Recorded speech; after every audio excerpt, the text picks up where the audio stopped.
series have made me seriously reconsider what the medium is capable of, the way Twin Peaks: The Return has. This summer was truly special, as the newest season comes during a time where TV reboots, especially those from the 90s, are seemingly everywhere. Had even David Lynch embraced this kind of cynicism? Well, I'll try to avoid spoilers here, but I strongly suggest you watch the series before proceeding. Fuck it. You're gonna be spoiled. I can harp on about the numerous theories and conclusions to be made from Season 3, but we're not going to talk about that. What brings me here today, what really fascinates me, are the visual effects. Twin Peaks was never an effects-heavy show, partly because it was created before visual effects really took hold in primetime television, and partly because it never really necessitated it. The brilliant set pieces and storytelling were enough for the show most of the time, and so that presented one, though certainly not the only challenge, in reconciling the new season's modern production with the old. Essentially, how much of the old aesthetic would remain? Would it be shot on film? Would we hear the same music? Would we see the same effects? While the other questions seemed like possible yeses, the last one would be a bit more unexpected in 2017. After all, visual effects, especially in television, have come a long way since 1990. Any other show that resumed after 25 years would surely update its visual effects as well. But as you all probably know, Twin Peaks is not any other show.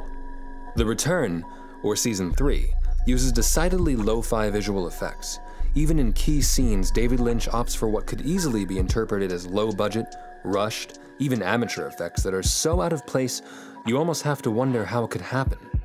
When the season premiered earlier this year, there was almost a sense that effects like these were perhaps intentionally held back so as to better mesh the season against the effects of the original series. By the third episode, the effects and set pieces took a turn for the experimental, but it wasn't a far stretch beyond what we'd already seen. Then came Episode 8.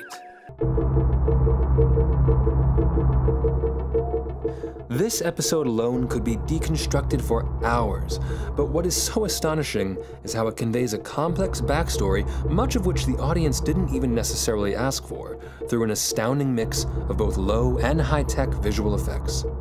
It's in this episode that we really see the intentionality behind the effects, and it starts with this scene. Little effort is made to blend the orb containing Bob into Evil Cooper's dead body. The effect is seemingly achieved through a mix of flickering light and simple overlays. The footage of the woodsman is literally placed on top of a bloodied but clothed body. As crude as the effect is, it's all the more haunting for how surreal it actually is. But this kind of syncopated ethereal movement is hardly new. In fact, it's one of the oldest techniques around. Look no further than the films of Georges Méliès.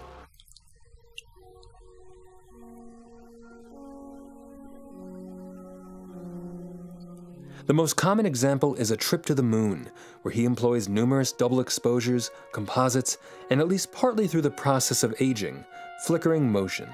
To the modern viewer, a silent film might have a distinctly harsh, unnerving appearance, much of which is derived simply from the immaturity of the technology. Moving on to the Trinity Test, this is perhaps the first major visual effect we see in the series. The discomforting dolly into the mushroom cloud is a hint to Lynch's appreciation for modern effects in exactly the kind of experimental sense you might be thinking of. I'm talking, of course, about physics engine tests. In recent years, you've probably seen these videos pop up from time to time. Physics engines are fascinating in their ability to self-refine, and the resulting motion hits the uncanny valley in ways you'd never expect. Notice the clouds unfurling, constantly evolving, leading to deeper and deeper levels of destructive force with every second. While most of these videos never intend to go beyond tests, it doesn't mean people haven't employed physics engines in disturbing ways. And if you don't want to take my word for the inhuman nature of these videos, get this. In 2016, director Hayao Miyazaki was shown a CGI test showcasing how zombies would look like animated by an AI. Needless to say, he wasn't impressed. そんなに気持ち悪いものをやりたいなら勝手にやってればいいだけで、僕はこれを自分たちの仕事をつなげたいとは全然思いません。極めて何か生命に対する侮辱を感じます。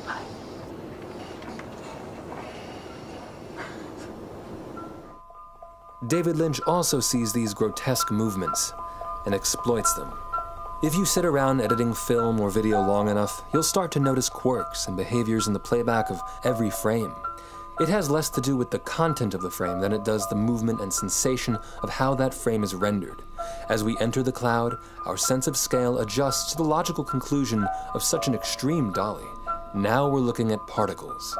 Raw energy is shifting violently and creating something new in the process.